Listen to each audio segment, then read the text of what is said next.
এবং বিদেশ থেকে কিছু ইউটিউবার, বিশেষ করে ফ্রান্স থেকে কয়েকদিন আগে দুইজন ইউটিউবার অর্ডার দিয়েছে আমাকে হত্যা করার জন্য।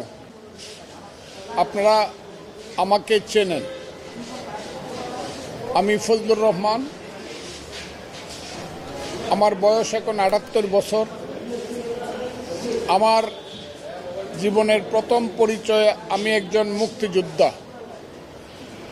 আমার যখন যৌবন ছিল, বয়স ছিল 23 বছর, ঢাকা বিশ্ববিদ্যালয়ের ছাত্র হিসাবে আমি বাংলাদেশের ৭১ সনে বাংলাদেশের মুক্তিযুদ্ধে গিয়েছিলাম এবং কমান্ডার হিসাবে যুদ্ধ করে আমরা দেশকে, আমি কমান্ডার ছিলাম এবং কমান্ডার হিসাবে যুদ্ধ করে মুক্তিযোদ্ধারা দেশকে স্বাধীন করেছিল। আমি সেই 1200 মুক্তিযোদ্ধার কমান্ডার ছিলাম।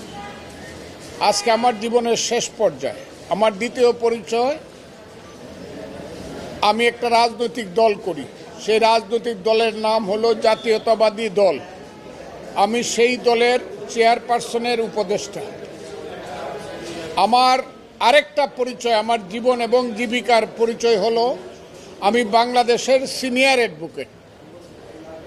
আমি সুপ্রিম কোর্ট এবং সমস্ত কোর্ট মিলে ৪৯ বছর যাবৎ আমি ওকালতি করি, বাংলাদেশের সিনিয়র অ্যাডভোকেট। আমার রাজনৈতিক জীবনের অনেকগুলো আরও দিক আছে, সেইগুলো নাই বা বললাম। কিছুদিন যাবৎ আপনারা লক্ষ্য করছেন, গতকাল থেকে আমার বিরুদ্ধে ঢাকা বিশ্ববিদ্যালয়ে কিছু সন্তান স্লোগান দিয়েছে। তারা আমার উপরে বিক্ষুব্ধ হয়ে অনেকগুলো কাজ করেছে।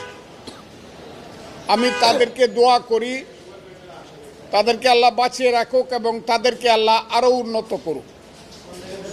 তাদের প্রতি আমার ব্যক্তিগত হিংসা থাকার কোনো প্রশ্ন ওঠে না, কারণ আমার এই যে সন্তান বাম দিকে দাঁড়িয়ে আছে, সে আমার সবচেয়ে ছোট সন্তান। তার নাম অবিক রহমান, সে এখন ব্যারিস্টার।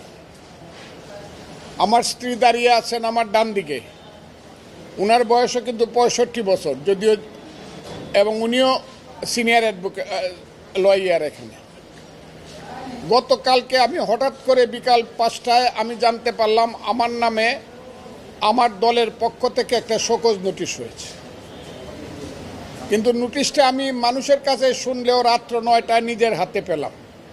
সেই নোটিশ পেয়ে আমি যা জানতে পারলাম, আমার দল আমার কিছু কথার ব্যাপারে আমার কাছে জানতে চেয়েছে কেন আমি এইসব কথা বললাম।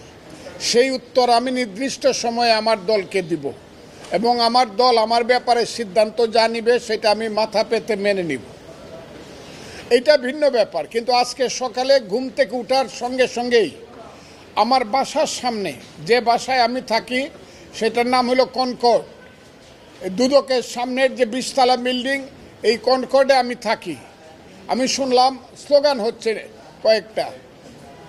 আমি দেখলাম উপর থেকে 7 থেকে 8 জন ছেলে মেয়ে স্লোগান দিচ্ছে, খুব বিশ্রী স্লোগান। ফজলুকে হত্যা করো, ফজলুর রহমানকে গ্রেপ্তার করো ইত্যাদি। আমাকে হত্যা করতে চায়। এবং বিদেশ থেকে কিছু ইউটিউবার, বিশেষ করে ফ্রান্স থেকে কয়েকদিন আগে দুইজন ইউটিউবার অর্ডার দিয়েছে আমাকে হত্যা করার জন্য। এবং কালকে রাত্রে বা পরশু রাত্রে দেখলাম এরা সবাই জামাতের লোক, তারা বলেছে ফজলুর রহমানকে গলা কেটে হত্যা করতে হবে ইত্যাদি। সেইগুলা তারা দূর থেকে বলছে, কিন্তু ছেলেরা একদম আমার বাসা পর্যন্ত গিয়ে যেভাবে স্লোগান দিচ্ছে, এতে করে আমি আশঙ্কা প্রকাশ করছি। শুধু আমার জীবনে আমি মৃত্যু ভয় পাই না, কিন্তু আমি মনে করি অপমৃত্যু তো আমার প্রাপ্য না। এই দেশটার জন্য আমি যুদ্ধ করেছি, কাজে আমার এদেশে বাঁচার অধিকার আছে।